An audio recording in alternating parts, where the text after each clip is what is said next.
Een hele goede dag allemaal. In deze video heb ik wat speciaals voor jullie.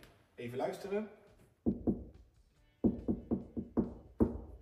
Volgens mij zitten hier de nieuwe Fast Forward Real wielen in. En deze ga ik vandaag aan jullie introduceren. Ik ga de verschillen uitleggen met de oude versie. Daarnaast ga ik wat dingen uitleggen over de nieuwe Real wielen van Fast Forward. En als laatste ga ik ze uiteraard in mijn fiets zetten. En hierin ga ik jullie meenemen. Als eerste ga ik natuurlijk de doos uitpakken.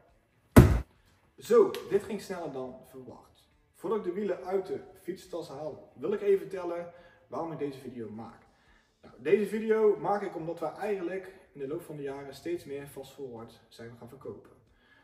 In het begin was het nog een setje of 25 per jaar, misschien iets minder zelfs. Maar in de loop van de tijd is het toch flink gegroeid. Inmiddels zitten we misschien wel rond de 100 setten per jaar, met aluminiumwielen erbij uiteraard. Maar we merken gewoon dat de wielen echt goed zijn. En dat zeg ik echt niet om te verkopen, want je mag ze op internet kopen of bij Fast Forward zelf. Nee, maar het zijn echt goede wielen. Eigenlijk nagenoeg geen spaakbreuken. Ik denk dat we nog misschien 1 of 2 gehad hebben in de loop van de jaren. Maar dat kwam ook omdat iemand in het wiel gereden was. Oké, dat hoort natuurlijk niet zo en dan kan een spaak natuurlijk breken. Daarnaast heel weinig velgproblemen. Ondanks dat het carbon velgen zijn ze super sterk. Ze maken eigenlijk altijd gebruik van clincher velgen, dus geen hookless velgen. De wielen zijn wel tubeless ready. Dat betekent dat je gewoon altijd tubeless kan rijden, maar ook met een binnenbandje. Dit biedt voor veel klanten toch de mogelijkheid om gewoon een binnenbandje te monteren in plaats van dat ze tubeless moeten rijden. Dit is ook wel heel fijn voor de klant. Daarnaast, de naven zijn echt al super goed vanaf het eerste wielsetje. Eigenlijk de laagste prijs wielen hebben super goede naven. Daarnaast kan je ervoor kiezen om een DT Suisse naaf te pakken. En hier zie je toch wel dat ze hier goed over nagedacht hebben. Zeker bij hun eigen naven zit de ontwikkeling echt goed. Ik zou zelfs bijna nog eerder zeggen, pak altijd hun eigen naaf. Die zijn misschien zelfs nog wel beter dan die van DT Suisse. DT Suisse heeft wel echt een hele bekende naam en hele goede naven. Maar ik steek mijn hand niet ervoor in het vuur, maar ik denk zelfs dat de Fast Forward naven zeker zo goed zijn. En daarnaast bespaar je weer geld, want uiteraard, wanneer je met een Fast Forward naaf neemt, zijn de wielen goedkoper. Ik ga de wielen nu uit de fietstas halen en dan gaan we de wielen natuurlijk bekijken, want ik heb ze ook nog niet gezien. Zo, ik heb de wielen uit de wieltas gehaald. Bij Fast Forward hebben ze 3 verschillende carbon wielsetten voor een roadbike, een racefiets.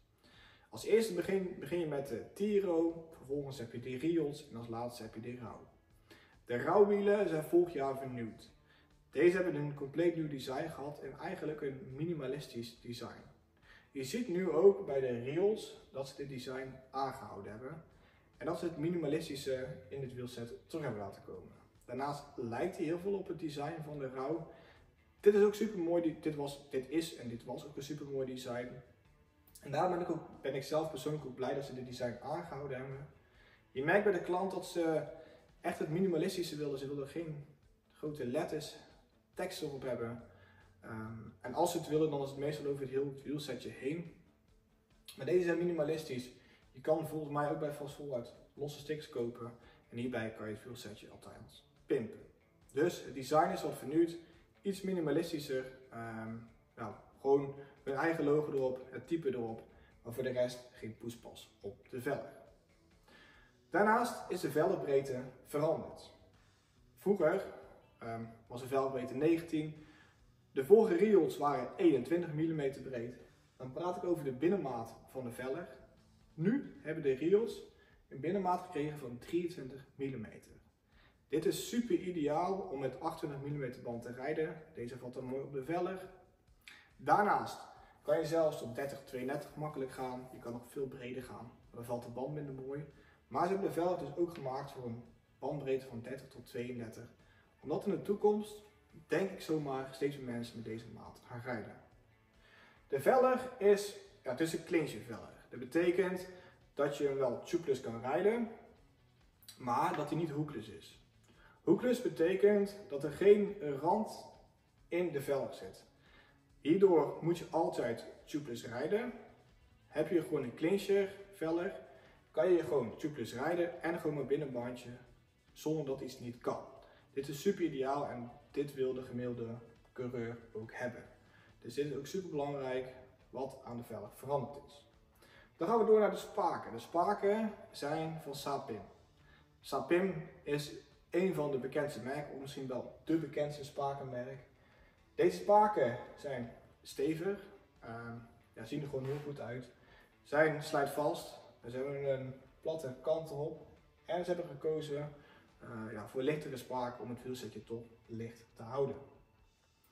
De carbonstructuur is een heel klein beetje veranderd, waardoor het wielsetje wat lichter geworden is.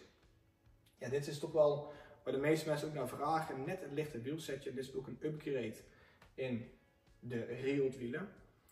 Vervolgens komen we bij de naaf uit. Ook natuurlijk super belangrijk, misschien wel het allerbelangrijkste van de wielen.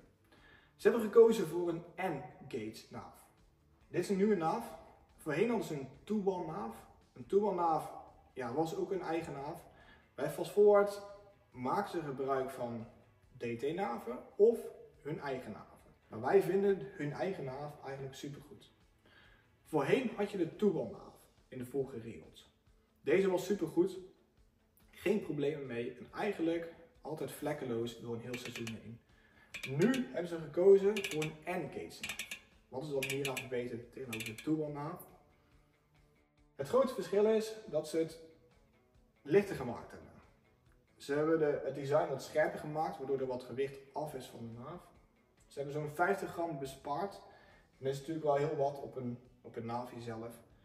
Daarnaast hebben ze de afdichting veranderd. Dit betekent dat de lagen beter beschermd zijn, dat er wat minder vuil in komt en dat ze wat slijtvaster zijn. Uiteraard is het natuurlijk allemaal minimaal. Het zijn natuurlijk niet grandioze verschillen, maar ieder verschil maakt toch wel weer een verschil. En dat is natuurlijk mooi meegenomen.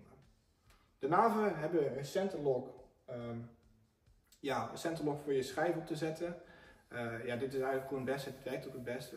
6-bout zie je nergens meer bijna. En daarnaast maken ze gebruik van het ratchet systeem van DT Suisse.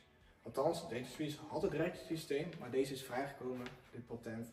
En nu hebben hun dit toegepast op hun eigen naaf. Dit hadden ze ook al bij de vorige two-one naaf. En eigenlijk bij alle naven van hunzelf zit het ratchet systeem in.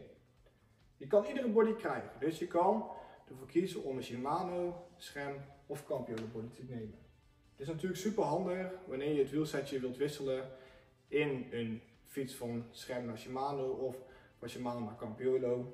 Allemaal te bestellen. Gewoon goed leverbaar. En dat hebben ze eigenlijk altijd goed op voorraad.